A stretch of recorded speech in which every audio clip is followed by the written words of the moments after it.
Episode 211. ಸತ್ಯ ಕರುಳಿಗೆ ತಾಳಿ ಬಿತ್ತು. Flash back. ನಿನ್ನೆ ಬೆಳಿಗ್ಗೆ ಒಂದು ಪೋಸ್ಟ್ ಬಂತು. ಸುಮತಿ ವರ್ಷ ಅದೇನ್ ನೋಡಮ್ಮ. ವರ್ಷ ಹಾ ಅತ್ತೆ ಅಂತ ಎನ್ವೆಲಪ್ ಓಪನ್ ಮಾಡಿ ಗಾಬರಿಯಿಂದ ಅತ್ತೆ ಅಂತ ಕೂಗ್ತಾ ಮನೆಯೊಳಗಡೆ ಓಡಿದ್ಲು. ಸುಮತಿ, ಏನಮ್ಮ ಏನಾಯ್ತು? ವರ್ಷ, ಅತ್ತೆ, ಶರತ್ ಅಣ್ಣ ನಿತ್ಯ ಅಕ್ಕ ಡೈವರ್ಸ್ ತಗೊಳ್ತಾ ಇದ್ದಾರೆ. ಇಲ್ಲಿ ನೋಡಿ, ಕೋರ್ಟಿಂದ ಅಲರ್ಟ್ ನೋಟಿಸ್ ಬಂದಿದೆ, ನಾಳೆನೆ ಕೋರ್ಟ್ಗೆ ಹೋಗ್ಬೇಕಂತ. ಸುಮತಿ, ಅಯ್ಯೋ, ಇದ್ದಕ್ಕಿದ್ದಾಗೆ ಇವರಿಗೆ ಈ ಬುದ್ಧಿ ಬಂತಪ್ಪ. ವರ್ಷ, ಇನ್ನು ಮುಚ್ಚಿಟ್ರೆ ಸರಿ ಅಲ್ಲ ಅಂತ. ಅತ್ತೆ, ಅದು ಮೊನ್ನೆ ಲಾವಣ್ಯ ಮನೆಗ್ ಬಂದಾಗ ಅಂತ ಏನ್ ನಡೀತು ಎಲ್ಲ ಹೇಳಿದ್ಲು. ಸುಮತಿ, ಇಷ್ಟೆಲ್ಲ ಆಗಿದ್ಯಾ? ಈಗ ಅವರಿಬ್ರು ದೂರ ಆಗೋದನ್ನ ಹೇಗ್ ತಪ್ಸೋದು? ರಾಹುಲ್ಗೆ ಹೇಳಿದ್ರೆ ಅವನೇನಾದ್ರೂ ಮಾಡಿ ಇದನ್ನ ತಡಿತಾನೆ ಅನ್ಕೊಂಡು ರಾಹುಲ್ಗೆ ಕಾಲ್ ಮಾಡಿದ್ರು. ತಂದೆ ಆಗ್ತಾನೆ ಇರೋ ಖುಷಿಯಲ್ಲಿ ಇದ್ದ ರಾಹುಲ್ ಕಾಲ್ ಪಿಕ್ ಮಾಡಿ, ಹೇಳಿ ಅಮ್ಮ. ಸುಮತಿ, ರಾಹುಲ್, ಇಲ್ಲೊಂದು ಅನಾಹುತ ಆಗಿದೆ, ಬೇಗ ಮನೆಗೆ ಬಾಪ್ಪ. ಅವ್ರ ಆತಂಕ ನೋಡಿ, ಹಾ ಅಮ್ಮ, ನಾನು ಈಗ್ಲೇ ಬಂದೆ ಅಂತ ಕಾಲ್ ಕಟ್ ಮಾಡಿ ಅಲ್ಲಿಂದ ಹೊರಟು ಅಲ್ಲಿಗೆ ಬಂದ. ಸುಮತಿ, ರಾಹುಲ್ನ ನೋಡಿ, ರಾಹುಲ್ ಬಂದ್ಯಪ್ಪ, ನಿನ್ ತಂಗಿ ಎಂತ ಅನಾಹುತ ಮಾಡಕ್ ಹೊರಟಿದ್ದಾಳೆ ನೋಡಪ್ಪ ಅಂತ ಅವನ್ಗೆ ಕೋರ್ಟ್ ನೋಟಿಸ್ ಕೊಟ್ರು. ರಾಹುಲ್ ಅದನ್ನ ನೋಡಿ, ನಿತ್ಯ ಈ ರೀತಿ ನಿರ್ಧಾರ ಮಾಡೋದಾ? ನನಗ್ ನಂಬೋಕೆ ಆಗ್ತಿಲ್ವಲ್ಲ. ಅವಳು ಈ ರೀತಿ ಮಾಡೋಕ್ ಹೇಗ್ ಸಾಧ್ಯ? ಶರತ್ನ ಬಿಟ್ಟಿರ್ತಾಳ ಅವಳು? ವರ್ಷ, ರಾಹುಲ್ ಅಣ್ಣ, ಇದು ಮೊನ್ನೆ ಲಾವಣ್ಯ ಮನೆಗ್ ಬಂದಿದ್ದು ಅಂತ ಶುರು ಮಾಡಿ ಅವನಿಗೂ ವಿಚಾರ ಹೇಳಿದ್ಲು. ಈಗ ನಿತ್ಯ ಶರತ್ ಎಲ್ಲಿದಾರಮ್ಮ ಅಂತ ರಾಹುಲ್. ಶುಂಠಿಕೊಪ್ಪಗೆ ಹೋಗಿದಾರಪ್ಪ. ರಾಹುಲ್, ಅವರಿಬ್ರು ದೂರ ಆಗಲ್ಲ ಅಮ್ಮ, ನೀವೇನು ಭಯ ಪಡಬೇಡಿ.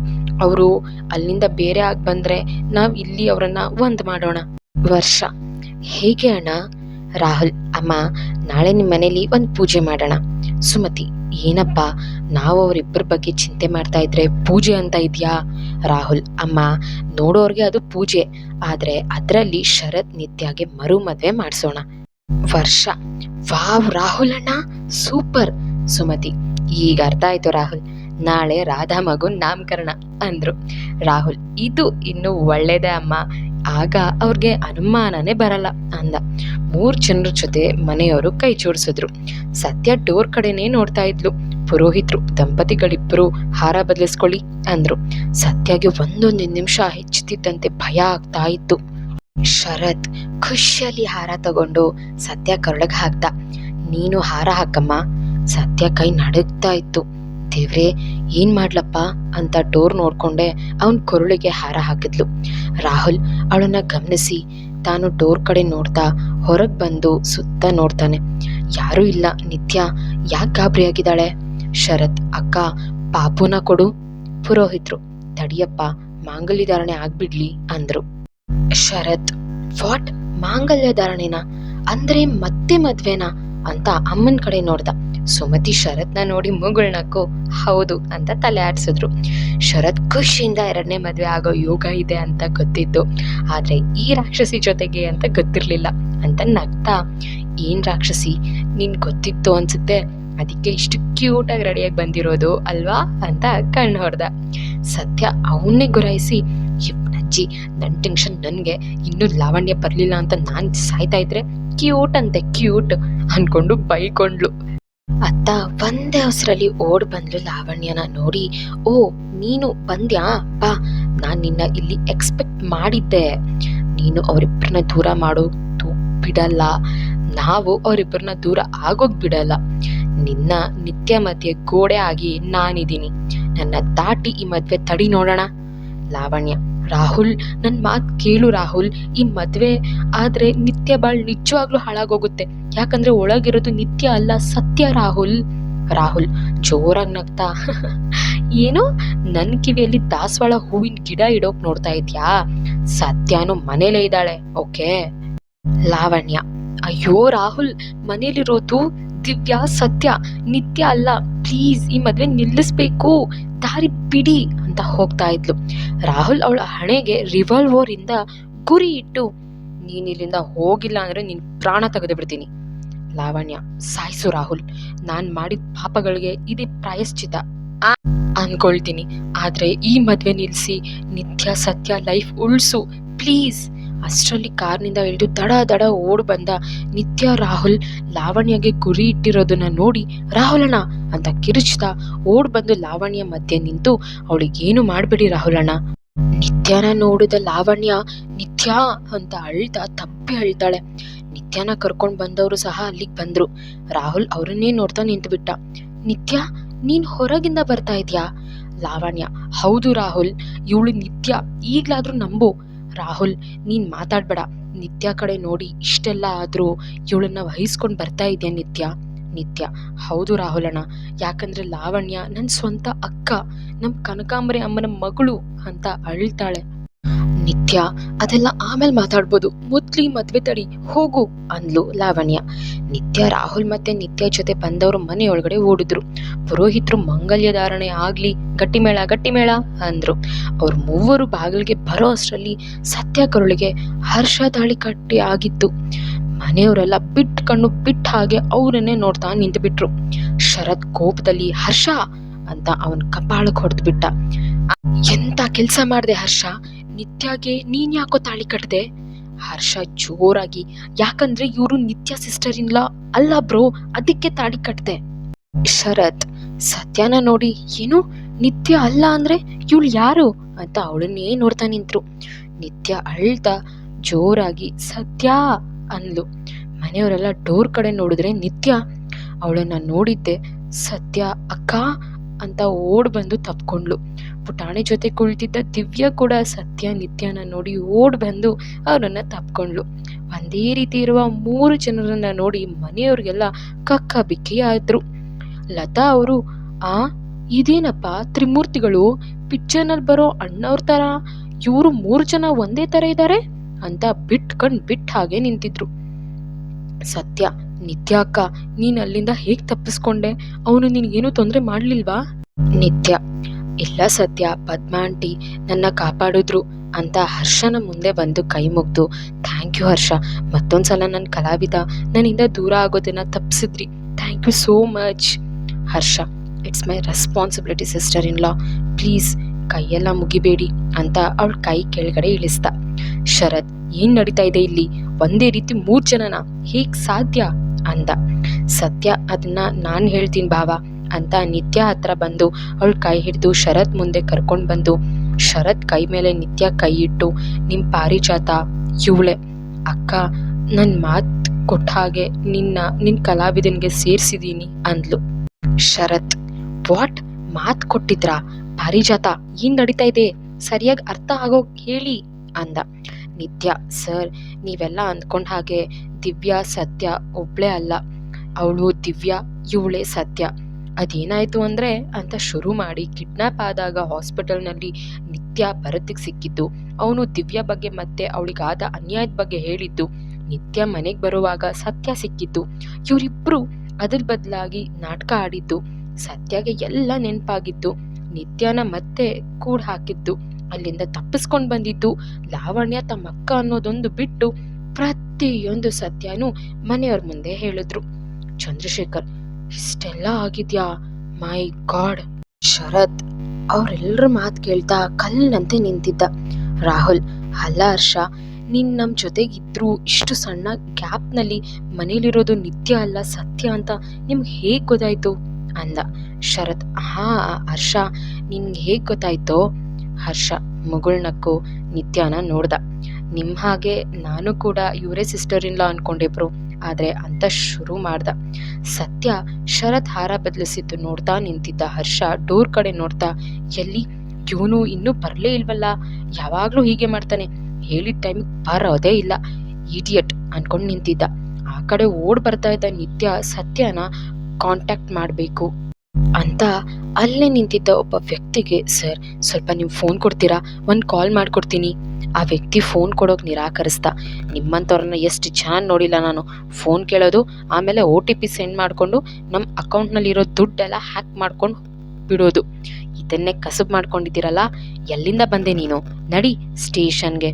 ನಿತ್ಯ, ಅಯ್ಯೋ ದೇವ್ರೆ, ಸರ್ ನಾನು ಅಂಥವಳಲ್ಲ, ನಿಮ್ಮ ಕೈ ಮುಗಿತೀನಿ, ಬೇಕಿದ್ರೆ ನೀವೇ ನಂಬರ್ ಡಯಲ್ ಮಾಡಿ ಸರ್ ಅಂದ್ಲು. ಕೈಯಲ್ಲಿದ್ದ ತಾಳಿ ನೋಡಿ, ತಾಳಿ ಕಿತ್ಕೊಂಡು ಬಂದಿದ್ಯಾ? ಯಾರಮ್ಮ ನೀನು? ಕಳ್ಳಿ ಅನ್ನಿಸ್ತಾ ಇದೆ. ನಿತ್ಯ ಕೋಪದಲ್ಲಿ, ಅನುಮಾನ ಪಡೋದಕ್ಕೂ ಒಂದು ಲಿಮಿಟ್ಸ್ ಬೇಡವಾ ಥೂ ಅಂತ ಮುಂದೆ ನಡೆದ್ಲು. ಎಕ್ಸ್ಕ್ಯೂಸ್ ಮೀ ಅಂತ ಅವಳನ್ನ ಯಾರೋ ಕರೆದ್ರು.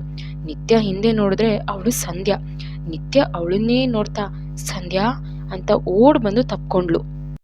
ಸಂಧ್ಯಾ, ನಿತ್ಯ, ಏನೇ ನಿನ್ನ ಅವಸ್ಥೆ? ಯಾಕೆ ಹೀಗೆ ಓಡ್ತಾ ಇದ್ಯಾ?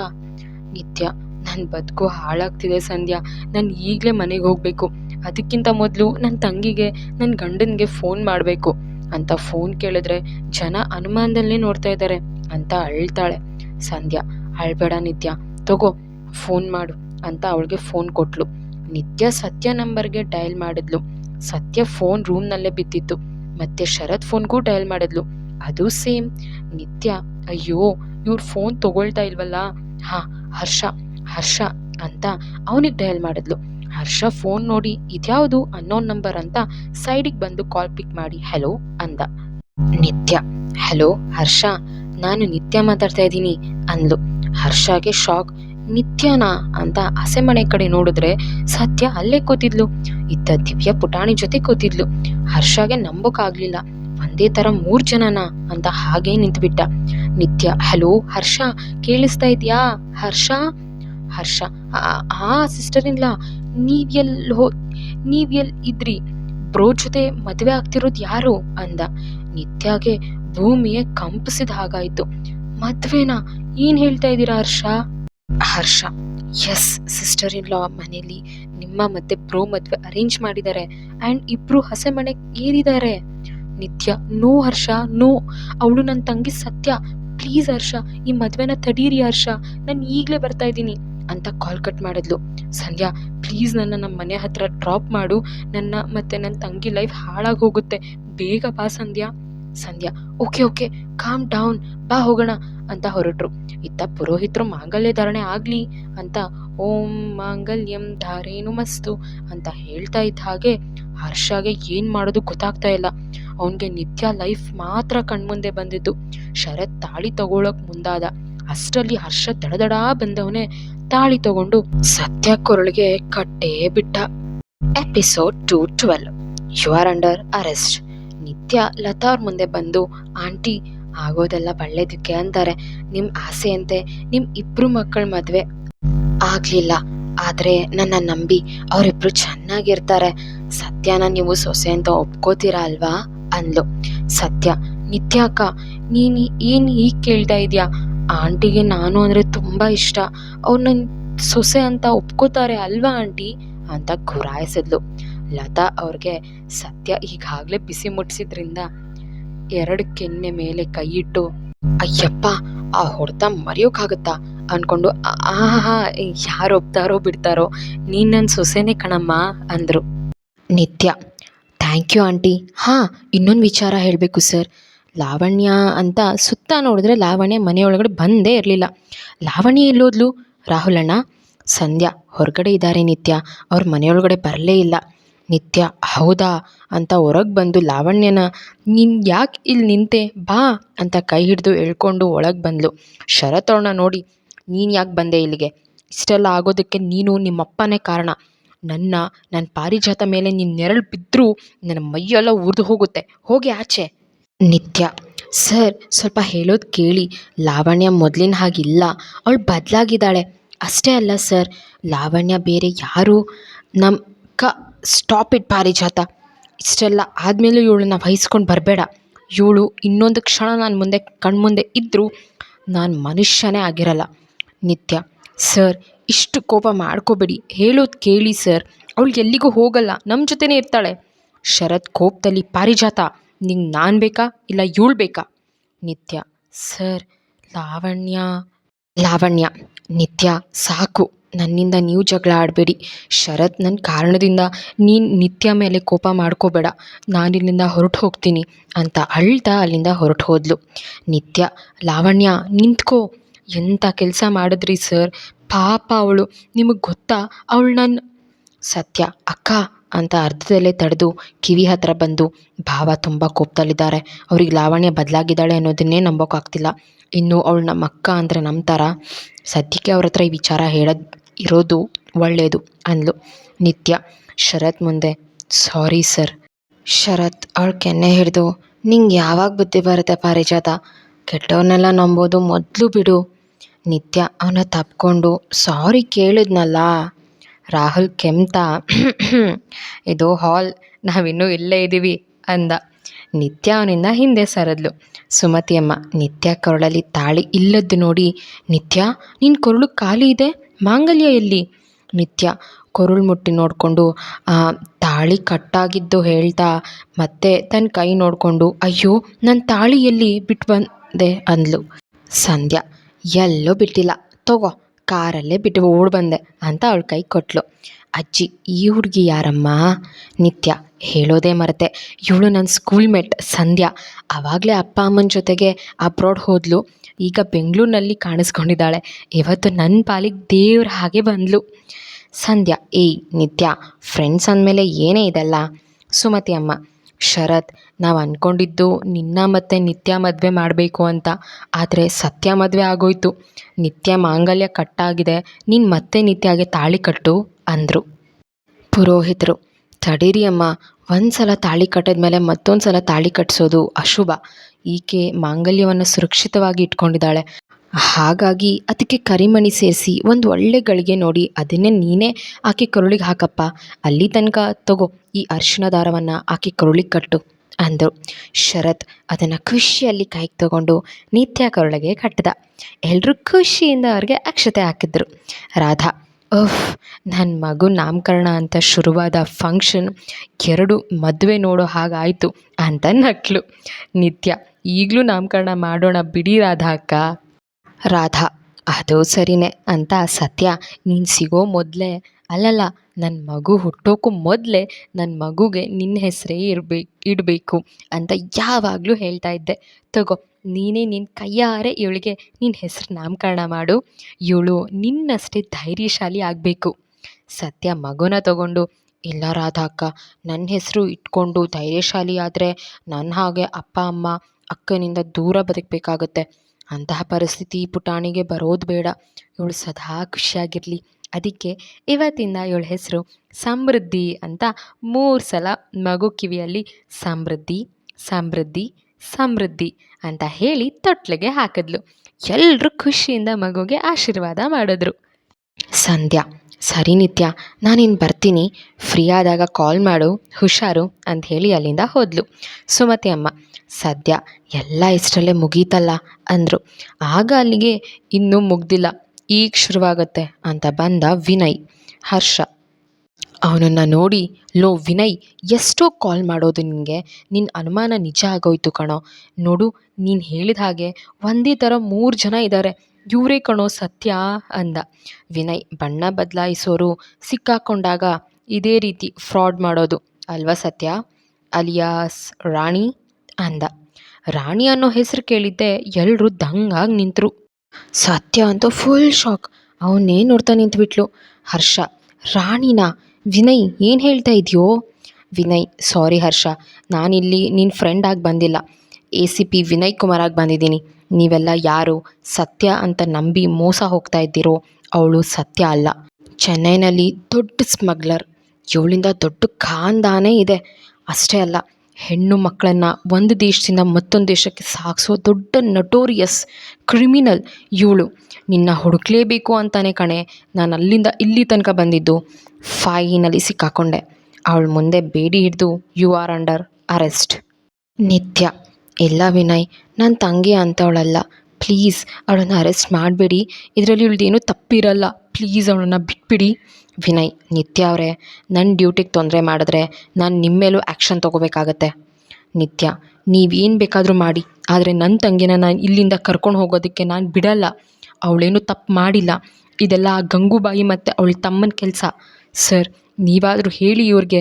ವಿನಯ್ ನಿತ್ಯ ಅವರೇ ಪ್ಲೀಸ್, ನನಗೆ ನನ್ನ ಕರ್ತವ್ಯ ಮಾಡೋದಕ್ಕೆ ಬಿಡಿ. ಇವರು ನಿಮ್ಮ ತಂಗಿನೇ ಆಗಿರ್ಬೋದು, ಆದರೆ ಕಾನೂನಿನ ಪ್ರಕಾರ ಇವರೊಬ್ಬರು ಕ್ರಿಮಿನಲ್. ಓಕೆ, ನನ್ನ ಹತ್ರ ಅವ್ರ ವಿರುದ್ಧ ಬೇಕಾದಷ್ಟು ಸಾಕ್ಷಿ ಇದೆ. ನಿಮ್ಮ ಹತ್ರ ನಿಮ್ಮ ತಂಗಿ ಇನ್ನೋಸೆಂಟ್ ಅಂತ ಪ್ರೂವ್ ಮಾಡೋದಕ್ಕೆ ಒಂದು ಸಾಕ್ಷಿ ಇದೆಯಾ? ನಿತ್ಯ ಕಣ್ಣೊರೆಸ್ಕೊಂಡು, ಹಾಂ, ನನಗೊಂದು ವಾರ ಟೈಮ್ ಕೊಡಿ ಸಾಕು, ನನ್ನ ತಂಗಿ ಇನ್ನೋಸೆಂಟ್ ಅಂತ ನಾನು ಪ್ರೂವ್ ಮಾಡ್ತೀನಿ ಅಂದ್ಲು. ವಿನಯ್ ನೋ ನಿತ್ಯ, ಸಾರಿ. ನಿತ್ಯ ವಿನಯ್ ಅವರೇ ಪ್ಲೀಸ್, ನಂಗೆ ಒಂದು ಅವಕಾಶ ಕೊಡಿ. 1 ವಾರದಲ್ಲಿ ನಾನು ಏನೂ ಮಾಡೋಕೆ ಆಗಲಿಲ್ಲ ಅಂದರೆ ನಿಮ್ಮ ಡ್ಯೂಟಿಗೆ ನಾನು ಅಡ್ಡ ಬರಲ್ಲ. ಅಂದ್ಲು. ವಿನಯ್ ನಿಟ್ಟುಸಿರು ಬಿಟ್ಟು, ಓಕೆ ಫೈನ್, ಒಂದು ವಾರ ಅಷ್ಟೇ, ನಿಮ್ಮ ಟೈಮ್ ಬರ್ತೀನಿ ಅಂತ ಅಲ್ಲಿಂದ ಹೊರಟು ಹೋದ. ಇತ್ತ ತನ್ನ ತಂಗಿಯರು ಬದುಕಬೇಕು ಅಂತ ಮನೆ ಬಿಟ್ಟು ಬಂದ ಲಾವಣ್ಯಗೆ ಸಿಕ್ಕಿದ್ದು ಶರತ್ ಮನೆಯಿಂದ ತಿರಸ್ಕಾರ. ತನ್ನಿಂದ ಮತ್ತೆ ಶರತ್ ನಿತ್ಯ ದೂರ ಆಗಬಾರ್ದು ಅನ್ನೋ ಕಾರಣಕ್ಕೆ ಅಲ್ಲಿಂದ ಹೊರಟು ಬಂದಳು. ಆದರೆ ಮುಂದೆ ಎಲ್ಲಿ ಹೋಗಬೇಕು ಅಂತ ಗೊತ್ತಿಲ್ಲ. ಹೊಟ್ಟೆ ಹಸುವಿನ ಜೊತೆಗೆ ತುಂಬ ದಾಹ ಆಗ್ತಿತ್ತು. ನಡ್ಕೊಂಡು ಹೋಗ್ತಾ ಒಂದು ಬೇಕ್ರಿ ಮುಂದೆ ಬಂದು, ಎಕ್ಸ್ಕ್ಯೂಸ್ ಮೀ, ಒಂದು ಮಿನರಲ್ ವಾಟರ್ ಬಾಟಲ್ ಕೊಡಿ ಅಂದ್ಲು. ಬೇರೆ ಬೇಕ್ರಿ ಅವನು ವಾಟರ್ ಬಾಟಲ್ ಕೊಟ್ಟು ದುಡ್ಡು ಕೇಳ್ದ.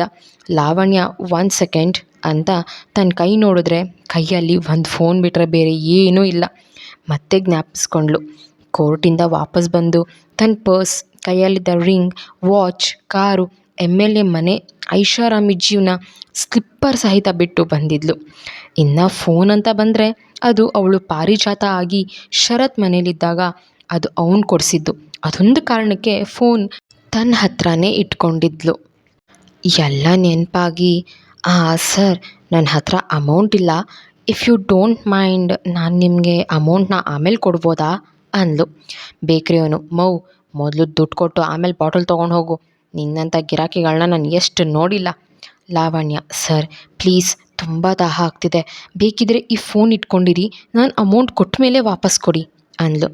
ಬೇಕ್ರಿಯವನು ಫೋನ್ ಕೈಗೆ ತೊಗೊಂಡು ಆನ್ ಮಾಡಿದ್ರೆ ಅವಳ ಗ್ರಹಚಾರಕ್ಕೆ ಫೋನೇ ಆನ್ ಆಗಲಿಲ್ಲ. ನನ್ನೇನು ದಡ್ಡನ ಮಗ ಅಂದ್ಕೊಂಡ್ಯಾ? ಆನ್ ಆಗದೆ ಇರೋ ಫೋನ್ ಕೊಟ್ಟು ಯಾಮಾರ್ಸೋಕೆ ನೋಡ್ತೀಯಾ?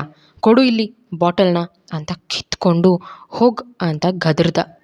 ಲಾವಣ್ಯ ಅಲ್ಲಿಂದ ಅಳ್ತಾ ಮುಂದೆ ನಡೆದ್ಲು. ಅವಳಿಗೆ ತುಂಬ ಸುಸ್ತಾಗಿತ್ತು. ಅಲ್ಲೊಂದು ನಲ್ಲಿಯಲ್ಲಿ ನೀರು ಸೋರ್ತಿತ್ತು.